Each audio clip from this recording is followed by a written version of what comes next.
Gloire à Dieu. Que le Seigneur notre Dieu nous bénisse. Nous sommes à notre CERAM, la conférence internationale de restauration pour action missionnaire. Aujourd'hui c'est le premier jour, nous sommes mardi et le programme commence déjà. Nous allons prier le Seigneur, remettre toutes choses entre les mains du Seigneur et louer notre Dieu. Seigneur notre Dieu, notre Père, nous te disons merci de nous donner l'opportunité d'être en ta présence malgré tout ce qui se fait dans le monde entier. À nous tu fais la grâce et nous te prions Seigneur de disposer nos cœurs, disposer notre entendement Seigneur notre Dieu pour entendre ta voix, entendre ta parole, entendre ton esprit. Merci Seigneur notre Dieu pour ces frères, ces sœurs qui réunis dans leur maison. Oh Seigneur notre Dieu, pour te servir, pour t'adorer. Donne-nous de te glorifier ce soir encore. Louange et célébration à toi seul. Sois béni, sois élevé et sois salmodié. Au nom de Jésus-Christ. Amen. Alléluia, alléluia, alléluia. Nous sommes dans la joie de commencer cette conférence internationale. Et nous vous savons nombreux dans vos salons, dans vos maisons, partout dans le monde entier. Que ce soit en Afrique, dans tous les pays que nous connaissons, que ce soit aussi en Italie, en France, en Espagne, aux États-Unis, partout dans le monde, vous nous suivez et nous sommes très reconnaissants à notre Dieu. Nous allons avec le groupe de louanges chanter, louer et célébrer le Seigneur. Et nous allons chanter des cantiques anciens qui vont nous aider à louer le Seigneur. Alors, levez-vous avec vos pochettes dans vos maisons pour célébrer le Seigneur notre Dieu. Ne soyez pas timides car nous sommes dans la semaine pascale. Allons-y. Demeurez fermes et saints. Alléluia. À la gloire du Seigneur. Demeurez fermes et saints. Demeurez fermes et saints. Demeurez fermes et saints. Demeurez fermes et saints. À la gloire du Seigneur. Le temps est proche, demeurez fermes et saints. Oh oui, l'ennemi nous poursuit. Persévérons toujours. La couronne vient après. Le temps est proche, demeurons fermes et saints. Oh l'ennemi nous poursuit. Persévérons toujours. La couronne vient après. Alléluia. Jésus est ressuscité. Jésus est ressuscité. Ferme et saint. Louez-le. Ferme et saint. À la gloire du Seigneur. Merci Jésus. Demeurons ferme et saint. Ne vous laissez pas distraire par l'ennemi. Demeurons ferme et saint.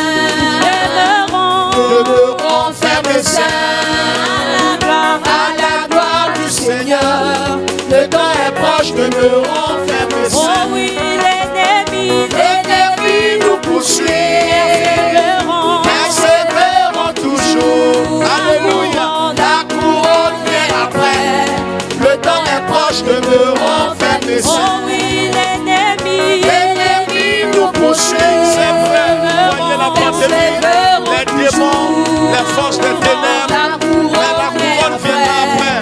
Le temps est proche, demeurons ferme et saint. Encore une dernière fois. Demeurons ferme et saint. Alléluia. Demeurons ferme et saint. Est-ce qu'on peut le louer? À la gloire du Seigneur. Quelles que soient les épreuves, quelles que soient les attaques, louons le Seigneur. Demeurons ferme et saint. Demeurons ferme et saint.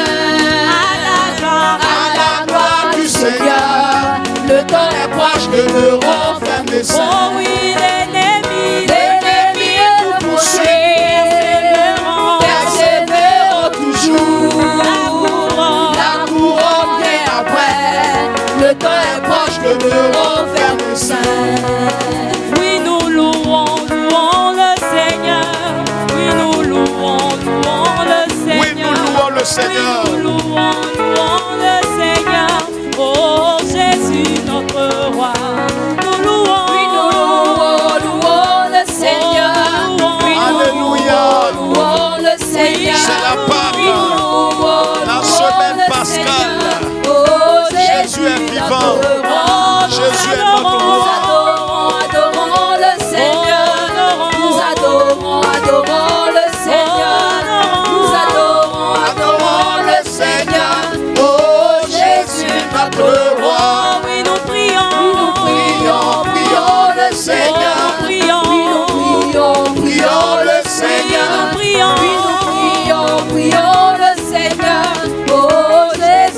notre roi.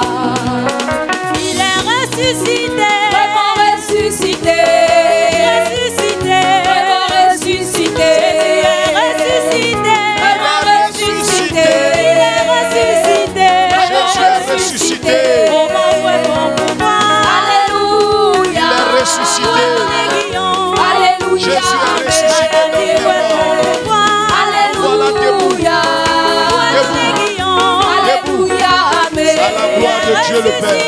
Vraiment ressuscité. Vraiment ressuscité. Vraiment ressuscité. Ressuscité.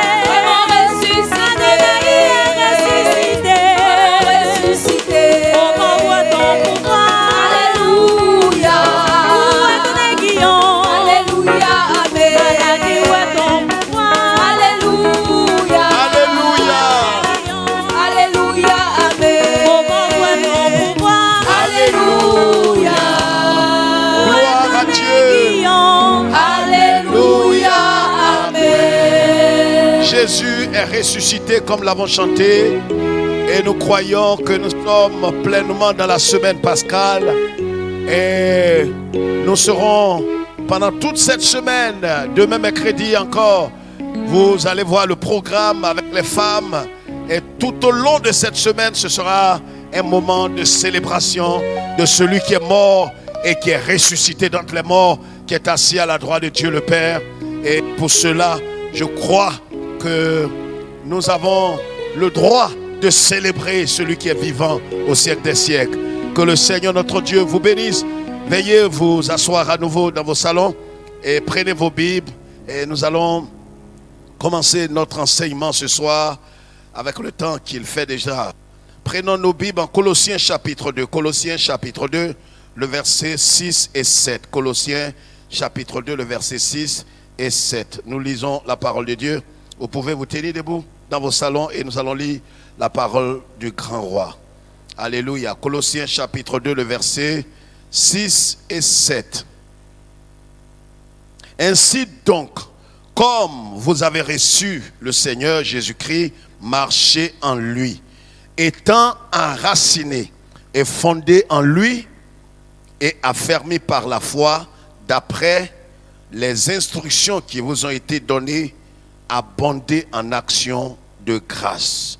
Prenez garde que personne ne fasse de vous sa proie, le verset 8, par la philosophie et par une vaine tromperie, s'appuyant sur la tradition des hommes, sur les rudiments du monde et non sur Christ. Amen. Voilà ce que déclare la parole de notre Dieu, la parole du Seigneur. Paul, dans son épître aux Colossiens, nous donne cette parole fondamentale. Et le thème de notre enseignement, le thème de cette conférence internationale, le thème de cette semaine pascale, nous l'avons intitulé « Votre enracinement en Christ sera votre sécurité ». Votre enracinement en Christ sera votre sécurité. Voilà ce que nous déclare la parole de Dieu. L'apôtre Paul, parlant à ses Colossiens, à ses frères dans la foi, leur dit cette parole forte. Il leur dit, soyez enracinés. Soyez enracinés, étant enracinés et fondés et affermis par la foi. Enracinement ici, la racine du mot, c'est la racine, naturellement, pour faire un peu peut-être de répétition. Votre enracinement en Christ, pas votre enracinement dans la religion, pas votre enracinement dans votre dénomination, pas votre enracinement dans les traditions, mais votre enracinement dans le Christ Jésus sera certainement votre sécurité en cette fin des temps. Bien-aimés frères et sœurs, pourquoi est-ce que l'apôtre Paul, parlant à ses Colossiens, à ses frères, leur parle d'être enracinés? À quel moment nous pouvons parler d'être enracinés? Et qu'est-ce que c'est que l'enracinement? Ce sont ces quelques points que nous allons voir ensemble. Et pourquoi? Parce que ces choses sont fondamentales et importantes pour nous, frères et sœurs. Je voudrais ici lire Matthieu chapitre 13, un passage aussi qui va nous aider Matthieu chapitre 13, le verset 18 à 23. Matthieu chapitre 13, le verset 18. Écoutez ce que signifie la parabole du semeur. Lorsqu'un homme écoute la parole du royaume et ne la comprend pas, le malin vient et enlève ce qui a été sémé dans son cœur. Cet homme-là est celui qui a reçu la sémence le long du chemin. Le Seigneur parle ici de la parabole du semeur. La parabole du semeur, nous savons tous que le Seigneur dit dans cette parabole, vous aurez le temps de lire tout ça à la maison. Il dit, un homme est sorti pour s'aimer la sémence. Et pendant qu'il s'aimait la bonne sémence, et la sémence est la parole de Dieu, la parole éternelle de Dieu, une partie de la sémence est tombée le long des chemins. Une autre partie est tombée dans un endroit pierreux. Un autre est tombé dans des endroits épineux. Et puis, une petite partie est tombée dans la bonne terre. Donc, il y a 4 niveaux, 4 endroits où la sémence est tombée. Vous comprenez? Pourquoi est-ce que je suis revenu sur ce passage? Ou du moins, je suis arrivé dans ce passage. Vous allez comprendre, frères et sœurs, et surtout que nous sommes à un temps d'enseignement de la parole de Dieu. La Bible dit, mon peuple périt parce qu'il lui manque la connaissance véritable. Et le Seigneur dit que le semeur qui est sorti pour s'aimer, c'est lui-même.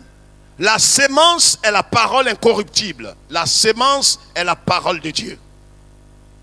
Mais ces différents endroits où la sémence est tombée, ce sont les différents types de cœurs qui reçoivent la parole de Dieu. Et en continuant la lecture, nous pourrons dire que le verset 18, 19, et lisons déjà le verset 20, celui qui a reçu la sémence dans les endroits pierreux, c'est celui qui entend la parole de la parole et la reçoit aussitôt avec joie. Mais il n'a pas de racine. Vous pouvez souligner cela. Voilà pourquoi est-ce que j'ai souhaité que nous lisions ce passage. Il n'a pas de racine en lui-même. Il manque de persistance et dès que survient une tribulation ou une persécution à cause de la parole, il trouve une occasion de chute. Voici, pour ce qui concerne celui qui a reçu la parole dans un endroit pierreux.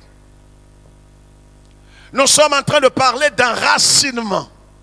Nous sommes à la fin des temps. Le Seigneur l'a dit en Luc chapitre 21, que dans les derniers temps, il y aura des temps troubles, il y aura des soulèvements, il y aura la famine, il y aura des pandémies, il y aura toutes sortes de choses. Mais ce ne sera pas encore la fin.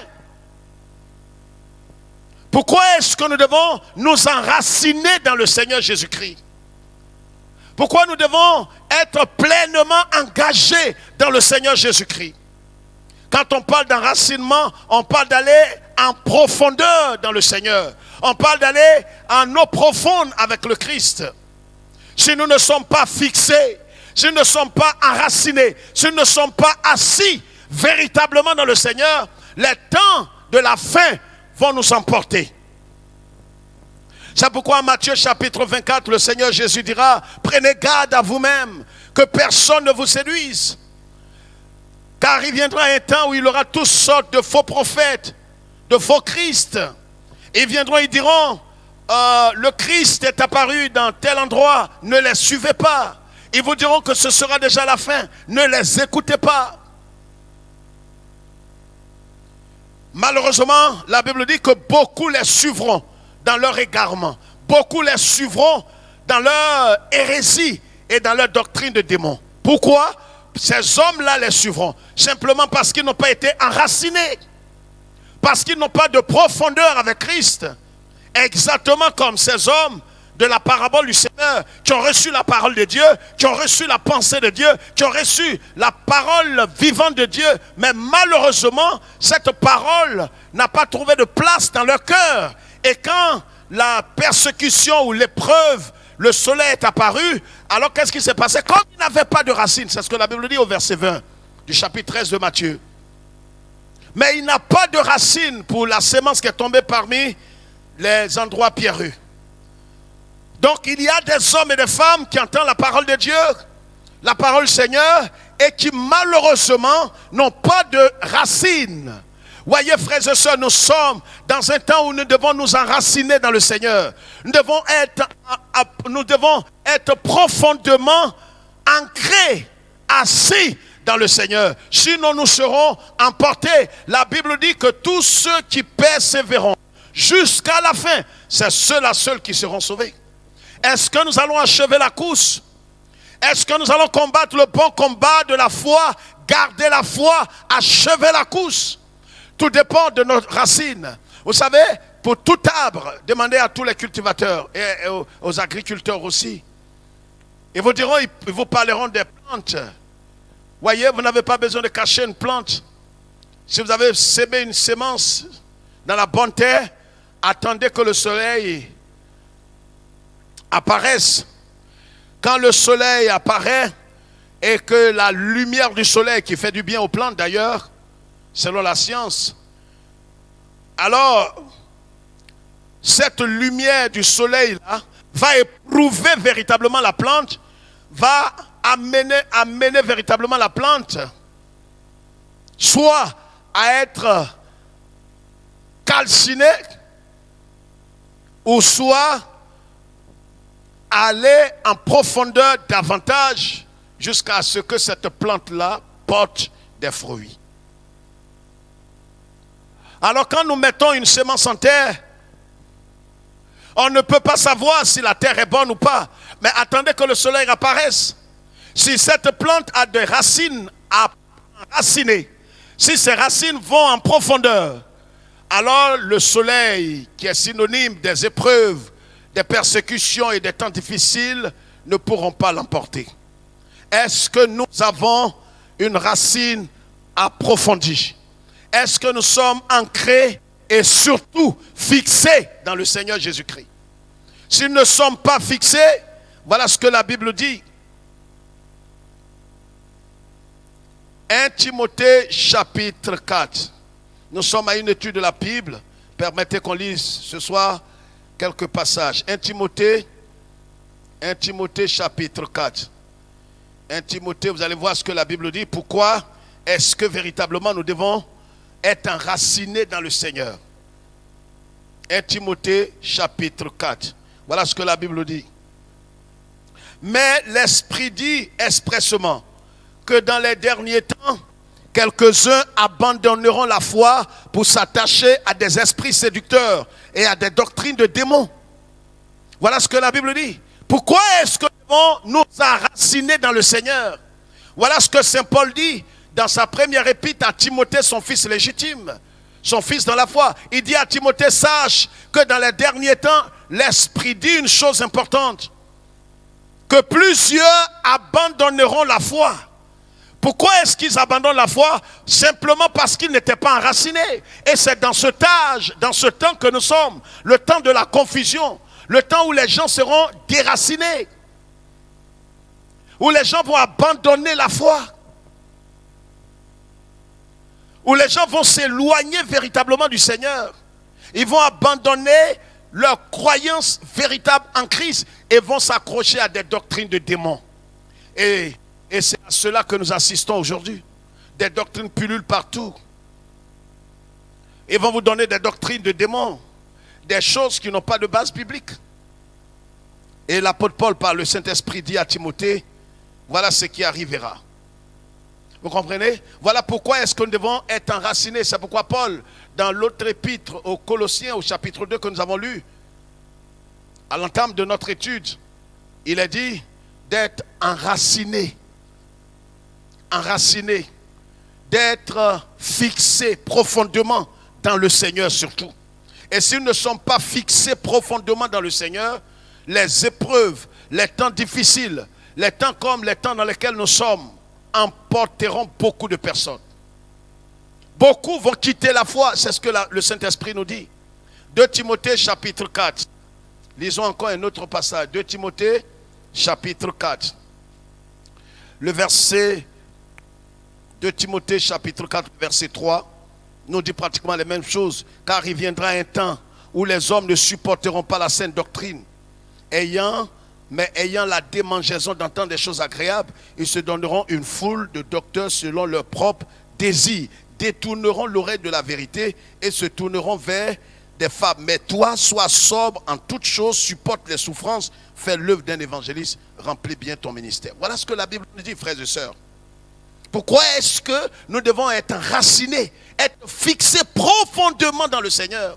Parce que les temps dans lesquels nous sommes, sont des temps fâcheux, sont les temps de la fin des temps, où il va y avoir toutes sortes d'égarements, de séduction. Pourquoi? Vous savez, une chose que nous devons savoir, c'est que la cible de toutes ces attaques, que ce soit une pandémie, que ce soit les hérésies, que ce soit la persécution, que ce soit tout ce que nous entendions, la cible de toutes ces choses, c'est notre foi en Jésus-Christ. Déstabiliser la foi des saints, c'est ce que l'ennemi cherche à faire. C'est la chose la plus importante qu'il poursuit, c'est sa cible.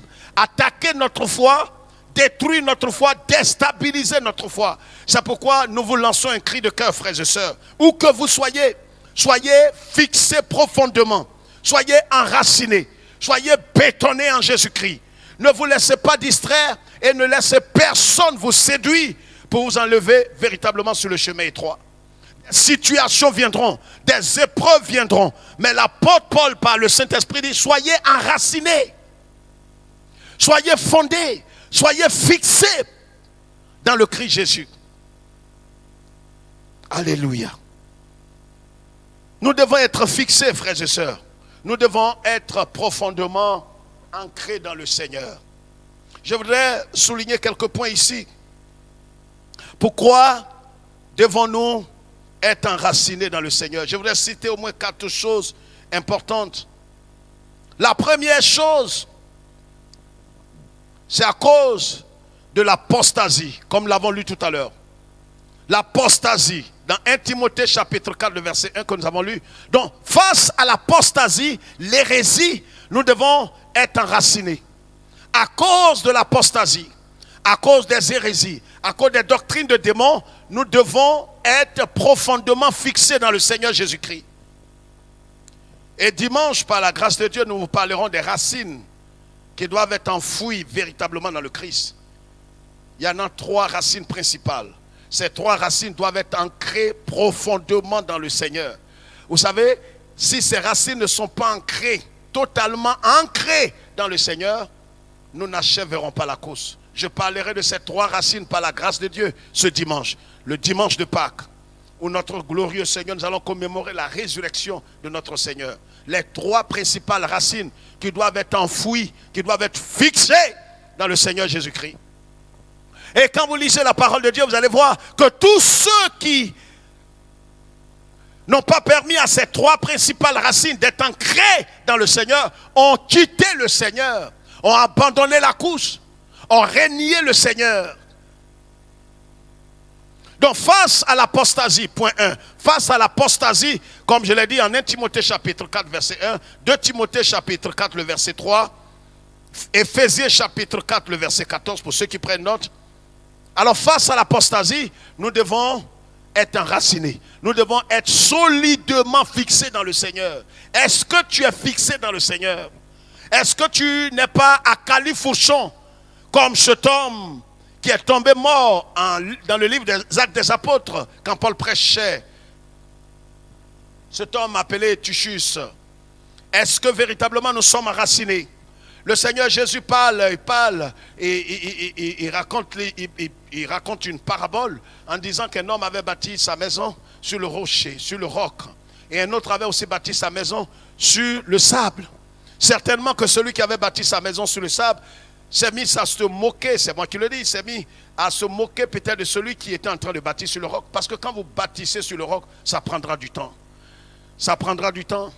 Certainement que celui qui avait bâti sur le sable, qui n'était pas enraciné, il a fini de bâtir sa maison, il a meublé sa maison, il a commencé à se réjouir, lui et sa famille. Il était heureux. Certainement qu'il a dit à celui qui était en train de bâtir sur le roc, n'est-ce pas l'image de plusieurs chrétiens aujourd'hui parmi les évangéliques et les protestants? Plusieurs ont bâti leur vie sur le sable. Ils ne sont pas enracinés. Ils ne sont pas véritablement fixés dans le Seigneur. Ils ne sont pas ancrés dans le Seigneur. Et dès que survient une situation, une épreuve, une attaque, une difficulté, alors ils sont emportés. Ces hommes-là, dit Jésus en Matthieu chapitre 13, ils ont cru juste pour un temps, mais ils n'avaient pas de racines. Et si vous n'avez pas de racines en cette semaine pascale et tout le reste de votre vie, sachez que vous serez emportés. Une situation vous emportera. On entend des gens dire aujourd'hui trop c'est trop. Trop ne sera jamais trop quand vous êtes enraciné. Quand vous êtes loyal à Jésus-Christ. Quand vous êtes intègre. Quand vous êtes fidèle à Jésus-Christ. Rien ne vous emportera. Celui qui avait bâti sa maison sur le roc a pris du temps certainement pour bâtir cette maison. Et comme je le disais tantôt, celui qui avait bâti sa maison sur le sable avait déjà fini. Peut-être qu'il a bâti en quelques semaines. Et celui qui bâtissait sur le roc a mis des années. Vous comprenez? Et celui qui avait bâti sur le sable, certainement, il s'est mis à se réjouir, il a invité des amis. Il leur a dit, venez, je vais inaugurer ma maison. Vous savez, j'ai commencé à construire avec ce insensé à côté de moi. Il veut bâtir sa maison sur le roc. Il veut bâtir sa maison sur la sainteté. Il veut bâtir sa maison sur la loyauté, sur la fidélité, sur la crainte de Dieu. Il veut bâtir sa maison sur des rocs. Moi, j'ai bâti rapidement, vous voyez, ma maison tient. Et cela fait des semaines et des semaines que j'ai bâti ma maison. Et cela tient. Certainement qu'il a commencé à se moquer. C'est le triste portrait de plusieurs croyants évangéliques qui pensent, qui croient déjà que leur maison est résistante. Mais voyez, c'est les épreuves. C'est pourquoi je le dis que là où il n'y a pas de test, on ne peut pas vous délivrer une attestation. C'est l'épreuve qui va révéler la solidité de votre maison. Ce sont les épreuves, c'est le feu qui révèle la qualité réelle de l'or. Si vous ne passez pas par le feu, on ne saura pas. C'est le soleil qui révèle si la plante a des racines enfouies dans le sol, là où se trouve le courant d'eau. C'est le soleil qui révèle la qualité de la plante et de la terre. Vous comprenez? Et le Seigneur Jésus, dans cette parabole de ces deux hommes qui ont bâti leur maison, il dit que celui qui avait bâti sur le roc a bâti solidement, et celui qui avait bâti sur le sable a bâti aussi sa maison. Et quand les intempéries sont venues contre la maison bâtie sur le roc et sur le sable. Et la maison qui a été bâtie sur le sable a été emportée. Quant à celle qui a été bâtie sur le roc, a résisté. Voici l'image de deux chrétiens. Sur quoi est bâtie ta vie? Où vont tes racines? Tes racines vont jusqu'où? Je ne parle pas de tes racines ancestrales, tes racines parentales, tes racines pour me parler de malédiction générationnelle. Je ne parle pas de ces idioties-là. Je parle de tes racines en Christ. Où est-ce qu'elles vont? Est-ce que tes racines sont enfouies véritablement dans le Christ? Si tu n'es pas enfoui dans le Christ, avec tout ce qu'on voit sur les réseaux sociaux, tout ce qu'on entend, les hérésies, la mondanité, aujourd'hui, nous avons beaucoup de soi-disant chrétiens et même pasteurs, loges maçonniques, sont dans des sociétés secrètes. Aujourd'hui, l'église est remplie des fossoyeurs, des vendeurs d'illusions. Et les chrétiens qui sont nés pour se perdre, les suivent dans leur aveuglement. Ce n'est pas moi qui le dis, la Bible le dit. Vous comprenez ce que je dis? Premièrement, donc, l'apostasie. L'apostasie doit nous amener, à cause de l'apostasie, nous devons être enracinés. Vous comprenez? Nous devons être enracinés. 2 Pierre, chapitre 2, verset 18. 2 Pierre. Regardez ce que la Bible dit en 2 Pierre, chapitre 2, le verset 18. La Bible dit ceci. Avec des discours enflés de vanité, ils amorcent par des convoitises de la chair, par les dissolutions, ceux qui viennent à peine d'échapper aux hommes qui vivent dans l'égarement. Ils leur promettent la liberté quand eux-mêmes sont esclaves de la corruption. Vous comprenez? Car chacun est esclave de ce qui a triomphé de lui. Voilà ce que dit Saint Pierre. Parle d'égarement. Des hommes qui sont égarés et qui aussi séduisent plusieurs à marcher dans la voie de l'égarement. N'est-ce pas dans cet âge que nous sommes? Donc face à l'apostasie, nous devons être enracinés. Le deuxième élément, pourquoi est-ce que nous devons être enracinés? C'est face à la séduction du monde. En 1 Jean chapitre 2, le verset 15 à 17, la Bible dit: n'aimez point le monde ni ce qui est dans le monde. Et le Seigneur Jésus lui-même en Matthieu chapitre 24, le verset 4 dit: prenez garde à vous-même que personne ne vous séduise. Donc la séduction du monde, le monde va faire miroiter toutes sortes de choses par l'habillement. La mondanité a gagné les églises évangéliques. On s'habille comme des prostituées, on s'habille comme des impies, comme des porcs dans l'église, sous le prétexte fallacieux que nous sommes à la mode et que nous sommes stylés. Le monde va gagner la vie de plusieurs croyants. Et pour cela, la Bible dit que nous devons être enracinés dans le Seigneur. Nous devons, et ceux qui ne sont pas enracinés seront emportés par la séduction du monde. Vous comprenez?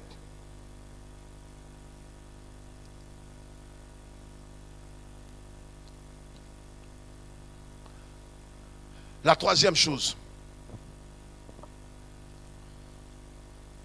Face aux épreuves et difficultés.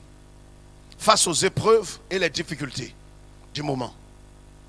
Jacques chapitre 1, le verset 2, 1 Pierre chapitre 1, le verset 6. Voyez, face aux épreuves et face aux difficultés, qu'est-ce que nous devons faire? Nous devons aussi être enracinés. Nous devons être enracinés, nous devons être solidement fixés dans le Seigneur. Il y aura des temps d'épreuve, il y aura des temps de persécution, il y aura des temps où, à cause de la foi, la Bible dit, tous ceux qui voudront vivre pieusement seront persécutés, seront éprouvés. Peut-être que vous êtes en train de traverser une épreuve. Mais si vous n'êtes pas solidement fixé dans le Seigneur, vous serez emporté. L'évangile de facilité, l'évangile du monde, l'évangile de prospérité vous dira que quand vous venez à Jésus, les choses vont aller comme sur les rails.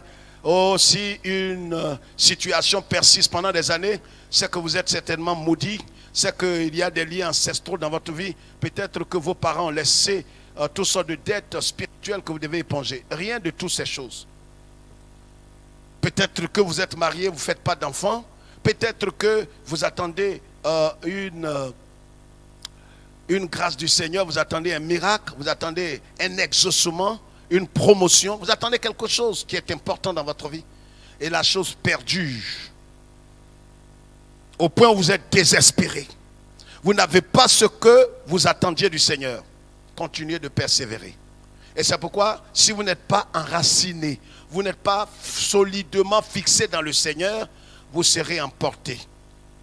Vous serez emporté. Il peut y avoir aussi des moments difficiles, des afflictions. Quatrièmement, des afflictions. J'ai parlé d'épreuves, j'ai parlé de difficultés, mais je parle aussi des afflictions de façon spéciale. Ça peut être la perte d'un être cher, ça peut être la mort d'un parent, ça peut être quelque chose de grand que vous avez perdu. Peut-être on vient de vous renvoyer de votre travail. Peut-être que vous venez de perdre quelque chose et vous ne savez pas où se trouve la chose. C'est une grande perte dans votre vie. Mais si vous n'êtes pas enraciné dans le Seigneur Jésus-Christ, voyez, ces situations-là vont vous éloigner du Seigneur. Voici pourquoi est-ce que nous devons être enracinés véritablement dans le Seigneur. Je voudrais prendre quelques exemples de ceux, avant de terminer, je verrai avec vous quelques points avant qu'on ne prie. Je vais parler de ceux qui, dans la Bible, ont abandonné, ont quitté la foi. Je vais prendre quelques exemples. Le premier exemple est naturellement le cas des gens de Jean chapitre 6, que plusieurs connaissent d'ailleurs. Jean chapitre 6, le verset 66. Jean chapitre 6, le verset 66. Mais je lirai à partir du verset 65. Regardez ce que la Bible dit. Jésus dit ces choses, verset 65. Et il ajouta, c'est pourquoi je vous ai dit que nul ne peut venir à moi si cela ne lui a été donné par le Père. Dès ce moment, plusieurs de ses disciples se retirèrent et n'allaient plus avec lui. Dès cet instant, qu'est-ce que Jésus a dit de grave? Ils avaient le meilleur pasteur. Ils avaient le sauveur de l'humanité en face d'eux. Jésus leur a simplement dit une chose importante. Qu'est-ce qu'il leur a dit? Il leur a dit, c'est l'esprit qui vivifie, la chair ne sert de rien. Les paroles que je vous ai dites sont esprit et vie. C'est pourquoi je vous ai dit ces choses que personne, que nul ne peut venir à moi si cela ne lui a été donné par le Père. Et un peu plus loin, au verset 50, au verset 50 jusqu'à 59, il leur parlera du pain qui est descendu du ciel, comment il devrait manger sa chair et boire son sang. Et il n'avait pas compris la signification spirituelle de ce que Jésus a dit. Et la Bible dit, dès cet instant, vous comprenez, plusieurs de ses disciples qui n'avaient pas de racines, qui n'étaient pas fondés en lui, qui n'étaient pas fixés solidement en Jésus-Christ, se sont retirés. Et vous allez voir qu'après cette pandémie, après une épreuve quelconque de ce genre, vous allez voir que plusieurs sont en train d'abandonner la foi. Ils vous disent, mais si réellement Jésus est vivant, comment cette maladie a-t-elle pu emporter mon oncle, mon père, ma mère, ma soeur? Pourquoi je viens de vivre une telle tragédie? Ils ne comprendront pas les voies du Seigneur et la volonté de Dieu. Vous comprenez?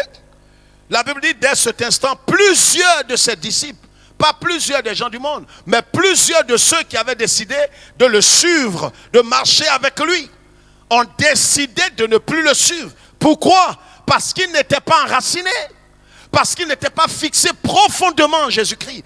Laissez-moi vous dire une chose, un temps viendra où plusieurs parmi vous seront emportés. Pourquoi? Parce que simplement ils ne sont pas enracinés. Vous pourrez venir à l'église tout le temps. Vous pourrez chanter à l'église. Vous pourrez danser à l'église, servir le Seigneur, apporter vos offrandes et vos dîmes. C'est des bonnes choses. Rien contre cela. Mais ce que vous devez savoir, si vos racines ne sont pas solidement fixées en Jésus-Christ, vous serez emportés. Un temps viendra où vous allez lâcher prise. Et dire, Seigneur, trop en est trop. Trop, c'est trop. J'ai supporté, je ne peux plus porter ma croix. Et pourtant, Jésus dit en Luc chapitre 9, si quelqu'un veut me suivre, qu'il renonce à lui-même, qu'il se charge de sa croix et qu'il me suive. Voyez comment est-ce que l'évangile de facilité, l'évangile de prospérité a introduit la séduction parmi les saints, a introduit le mensonge dans l'évangile. Quand on suit Jésus, les choses ne seront pas du tout faciles jusqu'au soir de votre vie. Il y aura des temps de consolation, des temps de preuves difficiles. Vous pouvez ne même pas avoir d'enfants, étant marié légalement. Vous pouvez ne même pas peut-être vous marier. Vous direz, mais certainement, ce sont les démons, les sorciers. Oui, c'est ce que vos prêtres et vos pasteurs vous ont enseigné. Mais Jésus est souverain. C'est lui qui décide. Quand Paul dit, en Galates chapitre 2, que ce n'est plus moi qui vis et que c'est Christ qui vit en moi, ça veut dire que c'est lui qui décide en ce qui concerne ma vie. Vous comprenez? Plusieurs de ses disciples l'ont quitté, l'ont abandonné. Voyons le deuxième exemple dans les épîtres. 2 Timothée chapitre 4. 2 Timothée chapitre 4, le verset 10. Un ami ici de Paul. 2 Timothée chapitre 4, le verset 10. Paul dit ici une chose triste.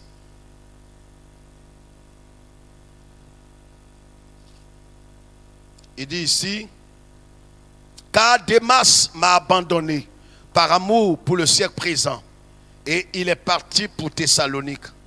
Voilà ce que dit Saint Paul. Cet homme-là, c'est un compagnon d'œuvre de Saint Paul. Vous m'entendez? Il a marché avec Paul, il a combattu le bon combat. Mais à un certain moment, il a trouvé que trop était trop. Les Romains se sont emparés de Paul, ils l'ont mis en prison pour de nombreuses années. Il a dit certainement que, mais si Paul, Dieu est avec toi, si réellement Jésus s'est révélé à toi, si réellement c'est le Saint-Esprit qui a fait des miracles au travers de toi, comment se fait-il que depuis des années tu es en prison et le Dieu que tu as prêché, que tu as enseigné n'est pas capable de te délivrer? Voici l'attitude. Frères et sœurs, je suis dans le regret de vous dire que si vous n'êtes pas enracinés, si vous n'êtes pas solidement fixés dans la parole de Dieu, vous n'êtes pas nés de nouveau et vous n'êtes pas ancrés dans le Seigneur. Je parle d'enracinement parce que je parle déjà de ceux qui sont nés de nouveau.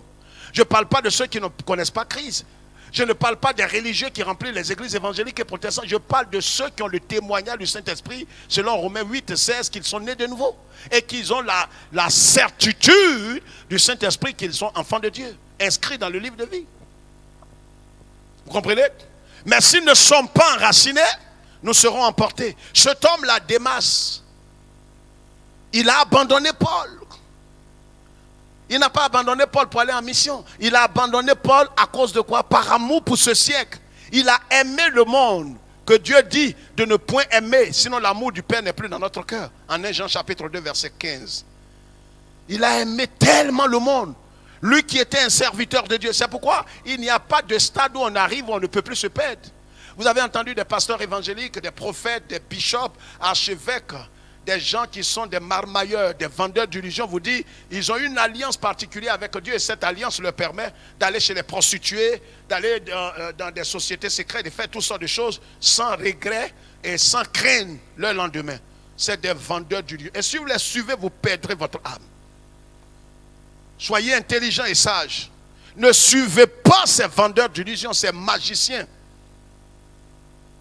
Ces hommes qu'on peut appeler les Démas de la fin des temps. Vous comprenez? Démas a abandonné Paul, lui qui était serviteur de Dieu, qui était certainement un évangéliste ou un apôtre qui prêchait la parole de Dieu, qui a arraché des âmes, des ténèbres pour Christ. Mais au moment où Paul avait plus besoin de lui, c'est là qu'il a abandonné. Les gens vous abandonneront au moment où vous aurez besoin d'eux. Vous comprenez ce que j'ai dit? Plusieurs abandonneront la course parce qu'ils n'étaient pas enracinés. C'est pourquoi, vous voyez frère, nous devons nourrir notre foi en Christ, en méditant la parole de Dieu, en priant, en nous éloignant du mal et en vivant comme morts au péché et au monde. Ce sont des éléments importants. Vous savez, exactement comme les sarments et le cep, en Jean chapitre 15. Les sarments vivent de la vie du cep. Est-ce que vous m'entendez? Les sarments vivent de la vie du cep. Les sarments n'ont pas de vie propre. C'est de cette manière que nous vivons. Nous ne vivons pas par une vie propre à nous. Nous vivons, je parle de ceux qui sont nés de nouveau. Nous vivons de la vie de Christ. C'est pourquoi l'apôtre Paul dira en Philippiens que Christ est ma vie. En Galates chapitre 2 verset 19, il dit, j'ai été crucifié et si je vis, ce n'est plus moi-même. C'est Christ qui vit en moi. Il vit sa vie au travers de mon corps. Vous m'entendez? Et si réellement c'est Christ qui vit en nous, nous devons laisser le Saint-Esprit. Je dis bien laisser le Saint-Esprit parce qu'on peut l'empêcher. C'est pourquoi Saint Paul dit n'attristez pas le Saint-Esprit. On peut l'empêcher de nous instruire et de nous éclairer, de nous fonder et de nous enraciner. C'est pourquoi si nous ne marchons pas à l'Esprit, nous n'accomplirons pas les désirs de la chair. Galates chapitre 5. Démas a abandonné Paul pour l'amour de ce monde. Plusieurs abandonneront Christ. Vous comprenez? Ce n'est pas une prophétie, mais c'est la Bible qui le dit. La Bible dit plusieurs abandonneront la foi à la fin des temps. Et le Seigneur dit si les jours n'étaient pas abrégés, même des élus allaient être séduits par ces vendeurs d'illusions. Le troisième exemple, c'est Pierre lui-même. Matthieu chapitre 26, verset 75. Pierre a juré sur tous les toits qu'il n'allait jamais déserter, abandonner Christ et régner Christ. Mais Jésus lui a dit, tu vas me régner. Parce que lui aussi n'était pas enraciné. Vous savez, si vous n'êtes pas enraciné, si vous n'êtes pas fondamentalement fixé, solidement fixé en Christ Jésus, un temps viendra où une situation va vous emporter. Peut-être que physiquement vous serez encore dans votre église, mais spirituellement vous êtes déraciné. Vous savez, il y a 3 types de rétrogrades. Il y a des rétrogrades éveillés. Ils sont encore dans l'église, ils chantent, ils crient, ils dansent, ils prient, ils apportent leur offrande et dîmes, mais ce sont des rétrogrades, ils ne sont plus dans la foi. Il y a des rétrogrades timides. Vous comprenez? Ils ne sont plus dans le Seigneur. Mais timidement, vous les voyez peut-être dans les assemblées, ils vous diront, qu'est-ce que tu as? Ils disent, non, j'ai rien. Qu'est-ce que tu as et pourquoi est-ce qu'on ne te voit plus bouillant, vivant, servant le Seigneur? Il est rétrograde, mais il est timide. Et puis il y a les rétrogrades qu'on voit de façon pratique qui ne viennent plus jamais dans les milieux évangéliques, dans les milieux chrétiens ou qui ne viennent pas pour écouter la parole et vous ne verrez plus le fruit de l'esprit dans leur vie. Je crois que vous n'êtes pas au nombre de ces personnes. Frères et sœurs, pendant cette semaine pascale, nous devons être enracinés. sur le chemin de la vie éternelle, nous devons être enracinés. Nous avons plus d'une raison d'être enracinés. Avec tout ce que nous voyons, si vous n'êtes pas enraciné, une situation, comme l'avons dit, soit l'apostasie, l'hérésie, la persécution, l'affliction, et toutes ces choses vont vous emporter. Vous me comprenez? Ces choses peuvent vous emporter.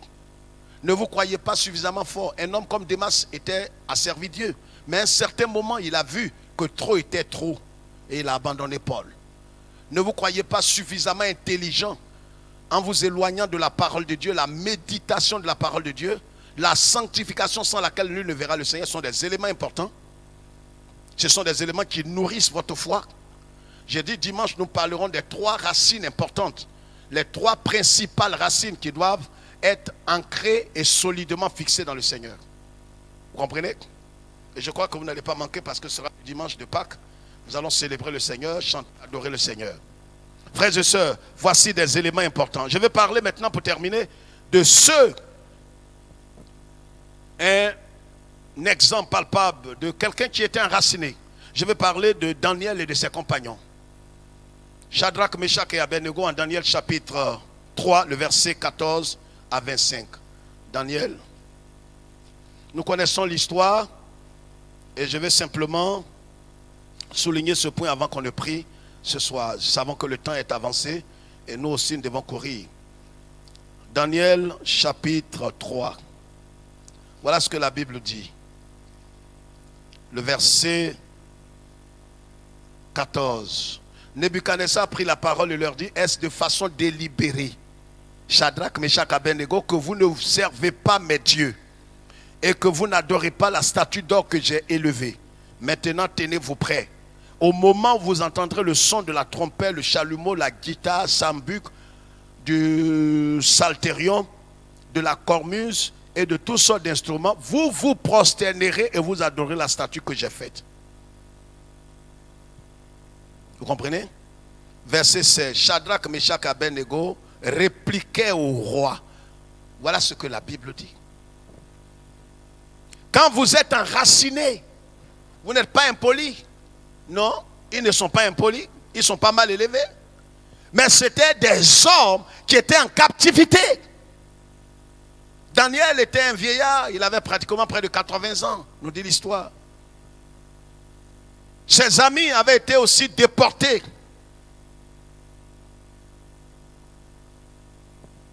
Et le roi Nebuchadnezzar qui a fait ses statues d'or et qui voulait que tout le monde se prosterne. Mais ils étaient là-bas. Ils avaient leurs parents, certains. Il y avait plusieurs juifs qui étaient là-bas. Certainement que les autres, les parents se sont prosternés. Mais les 3 enfants hébreux ont dit: on ne se prosternera pas. Voyez, vous êtes prêts à faire quoi? À résister à la tentation seulement quand vous êtes enraciné. Quand vous connaissez votre Dieu et vous savez véritablement en qui vous avez cru, c'est à ce prix-là que vous pourrez résister aux propositions et à la séduction de Satan. Ce n'est pas en décrétant, ce n'est pas en parlant en langue. Je parle en langue. Nous prophétisons par la grâce de Dieu, par l'onction du Saint-Esprit. Mais en même temps, voyez, vous pouvez manifester les dons, mais si vous n'êtes pas enraciné comme les Corinthiens manifestaient les dons, mais n'étaient pas spirituels et n'étaient pas enracinés. Donc on peut manifester les dons spirituels, mais ne pas être fixé profondément dans le Seigneur. Nous parlons d'enracinement qui est votre sécurité. Vous comprenez? Ces 3 enfants hébreux étaient enracinés en Dieu. Ils connaissaient leur Dieu. Ils agissaient, ils avaient l'amour de Dieu dans leur cœur. Ils avaient l'espérance, ils avaient la foi, ils avaient la paix de Dieu. Ils connaissaient Dieu. Ils connaissaient Dieu. Ils ne citaient pas les versets comme ça simplement.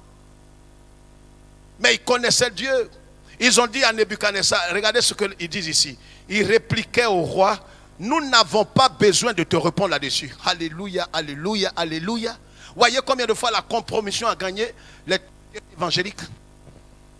Des pasteurs pour qui on avait de respect il y a 30-40 ans en arrière sont corrompus pour de l'argent. Certains sont devenus des lèche-bottes, des vendus. Plusieurs sont rentrés dans la politique aujourd'hui. On ne peut pas servir 2 maîtres. Jésus dit: vous aimerez un, vous allez haïr l'autre. Aujourd'hui, plusieurs dans les milieux protestants évangéliques sont corrompus. Certains ont la main dans des choses interdites, des choses honteuses, des pratiques, des sociétés secrètes. Certains aujourd'hui sont devenus des lèche-bottes de certains leaders politiques dans le monde entier.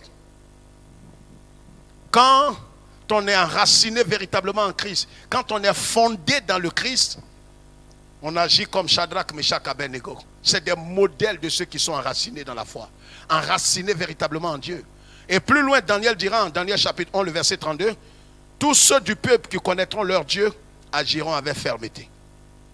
Ceux du peuple qui sont enracinés, qui connaissent leur Dieu, qui aiment leur Dieu, qui sont fondés en Dieu, le Dieu des Hébreux, ils agiront avec fermeté. Shadrach, Meshach, Abednego disent à Nebuchadnezzar, ce roi puissant, il était pratiquement comme le Dieu de la terre. Ils ont dit à cet homme, nous n'avons pas à te répondre. Et on termine en disant, voici notre Dieu que nous servons peut nous délivrer de la fournaise ardente. Et il nous délivrera de ta main, ô roi. Sinon, sache, ô roi, que nous ne servirons pas tes dieux et que nous n'adorerons pas la statue que tu as faite. Ils ont dit à Nebuchadnezzar ce qu'aucun être humain n'a dit à un dictateur comme Nebuchadnezzar. Ils ont dit, Nebuchadnezzar, on n'a même pas à te... Vous savez, quand vous êtes enraciné, quelles que soient les propositions de Satan, quelles que soient les attaques de votre foi, quel que soit tout ce que l'ennemi va proposer. Tu vois, tu es une belle femme, tu n'es pas mariée, tu peux tricher. Oh, tu es marié et tu ne fais pas d'enfant avec ton mari, tu peux tricher avec le voisin et faire un enfant et faire ceci ou cela. Et regardez, quelle que soit l'attaque qui est en face de vous, vous pourrez résister si et seulement si vous êtes enraciné. Et ils ont dit à Nebuchadnezzar, nous n'allons pas te répondre. Notre Dieu que nous servons de tout cœur, en qui nous sommes fondés. Ils ne côtoient pas Dieu, ils sont fondés en lui. Frère, ne côtoyez pas le Christ. Soyez fondés et enracinés dans le Christ. Pourquoi il y a tant de divorces? Pourquoi il y a tant de perversions? Pourquoi il y a tant de compromissions? Pourquoi il y a tant de tricheries aujourd'hui parmi les chrétiens? Pourquoi tant de déchéances? Parce qu'on n'est pas enraciné. On est pressé. On est emporté parce qu'on n'est pas enraciné dans le Christ. Si nous sommes enracinés, n'allons pas céder à la séduction. Quelle que soit la durée de la nuit, comme l'adage le dit, le soleil apparaîtra certainement. Nous allons attendre le temps de Dieu. Et ils ont dit, ces trois enfants ont dit au roi, sache au roi, même si notre Dieu, par miracle, ne nous délivre pas, nous n'allons pas servir ton Dieu. Combien sont capables de dire de tels propos aujourd'hui? Frère, est-ce que nous pouvons tenir ces propos? Pour dire, même si je ne dois pas me marier, même si je ne dois plus faire d'enfants, je vais rester fidèle à Jésus-Christ. Même si je ne dois pas avoir de promotion, même si je ne dois pas vraiment avoir un peu d'argent, je ne dois pas avoir de l'argent, même si je ne dois pas être riche, parce qu'on va te proposer des droits de cuissage. Aujourd'hui, des chrétiennes évangéliques sont devenues des pervers dans des bureaux, prostituées, femmes mariées légalement infidèles. Pourquoi? Parce que nous sommes emportés par l'évangile de prospérité. On veut paraître aux yeux des gens, au point où certaines femmes mariées dans l'église évangélique ont triché, ont fait des enfants avec d'autres personnes. Et pourquoi nous en sommes arrivés là? Simplement parce que nous ne sommes pas enracinés. Nous ne sommes pas enracinés. La déchéance est rentrée dans l'église. La compromission au plus haut niveau est rentrée dans l'église. Au point où nous avons des vendeurs d'illusions, des marmailleurs, des voleurs à col blanc. Parce qu'ils ne sont pas enracinés. Et malheureusement, ceux qui sont nés pour se perdre les suivent en masse. Shadrach, Meshach, Abednego ont dit, nous n'allons pas te répondre et nous n'allons pas te suivre. Frères et sœurs, voici quelques enseignements pour nous ce soir. Est-ce que nous sommes enracinés? Si nous ne sommes pas enracinés, nous serons emportés. Si nous ne sommes pas enracinés, nous serons détruits. Si nous ne sommes pas enracinés, nous allons perdre notre vie. Que Dieu nous bénisse et que le Seigneur nous aide à demeurer ferme, à être enracinés, à être solidement fixés dans le Christ Jésus. Que Dieu nous bénisse. Nous verrons la suite de ce message le dimanche. Mais le mercredi, demain déjà, vous allez avoir un programme des femmes, un programme très important pour les femmes. Le jeudi, vous aurez un programme pour les enfants, le matin, de 9h à 10h. Et le soir, ce sera un programme de la jeunesse. La semaine est sérieusement remplis d'enseignements et de révélations de la parole de Dieu. Vous savez, tous ceux qui sont mal affermis dans ces derniers temps, voici l'occasion pour eux de se perdre. Certains ne méditent plus la parole de Dieu. Ils ne lisent plus la Bible. Certains ne peuvent plus s'éloigner du péché. Ils sont vautrés dans la pornographie, dans le vol, dans l'escroquerie, dans toutes sortes de choses. Ils ne voient pas que c'est l'occasion de s'approcher du Seigneur. Que Dieu nous bénisse et que le Seigneur nous aide. Nous allons tous nous tenir debout, où que vous soyez, et nous allons dire merci à notre Dieu. Oh Seigneur, nous voulons te bénir ce soir, te dire merci.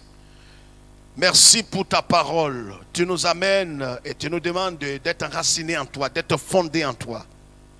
Et nous avons compris que face, Seigneur notre Dieu, aux épreuves, face aux afflictions, face aux hérésies, face, Seigneur notre Dieu, à toutes sortes de choses, l'apostasie, nous devons être solidement enracinés. Et quand nous sommes enracinés, alors Seigneur, nous allons porter du fruit, comme Galates chapitre 5, verset 22 le dit. Nous allons, Seigneur notre Dieu, être constamment sur la voie sainte et la voie étroite. Donne-nous, Seigneur notre Dieu, d'être engagés. Donne-nous de nous réveiller, Seigneur notre Dieu. Nous voyons plusieurs qui ont commencé la course comme Démas, qui malheureusement, à cause de l'amour de ce monde, parce qu'ils n'étaient pas enracinés dans la parole, leur foi n'était pas enracinée en toi, et ils ont quitté la course. Donne-nous, Seigneur notre Dieu, de comprendre ces choses, d'ouvrir nos cœurs et de nous approcher de toi, de garder surtout nos lampes allumées. À toi seul toute la gloire, au nom de Jésus. Amen. Que le Seigneur notre Dieu vous bénisse. Ne manquez sous aucun prétexte tous ces programmes que nous avons annoncés. Je reprends. Le mercredi demain, soit à 18h, ou que vous soyez rassemblés toutes les femmes dans vos salons, ou rassemblez quelques femmes autour de vous. Vous savez, le respect, les consignes qui ont été données partout, même en France, en Afrique, partout, ceux qui nous suivent. Ne pas se saluer, avoir un cache-nez, être à 1 mètre de l'autre. Vous pouvez inviter quelques femmes. Demain, mercredi à 18h, il y a une révélation de la parole pour les femmes. Parce que beaucoup de femmes aussi ont commencé la course, mais ont quitté la foi. Le jeudi matin de 9h à 10h, ce sera pour les enfants, l'école de dimanche. Un enseignement aussi pour les enfants. Parce qu'eux aussi ont besoin de demeurer fermes en Christ dans ces temps de Laodicée. Et puis le soir à 18h, le même jeudi, ce sera pour la jeunesse. De 18 à jusqu'à 35-40 ans. Le vendredi sera tout le peuple. Le samedi matin de 6h à 8h, il aura un temps de prière intense. Prière intense. Vous comprenez? Nous allons intercéder. Et le soir, il aura un séminaire des couples. Le même samedi soir à 18h, il aura un séminaire des couples. Un enseignement important donné à messieurs, à madame. Très important. Et le dimanche, nous aurons notre culte pascal. Que Dieu vous bénisse. Respectez toujours les consignes qui ont été données. Se laver constamment les mains. Être à 1 mètre de distance de qui que ce soit. Portez un cache-nez. Et si vous n'avez pas grande chose à faire dehors, et très utile, il faut rester à la maison. Que Dieu soit avec vous et que Dieu nous bénisse. Bonne semaine pascale et demeurez toujours dans la prière et demeurez surtout enracinés dans le Seigneur Jésus-Christ. Nous vous aimons, mais le Maître vous aime par-dessus tout. Shalom.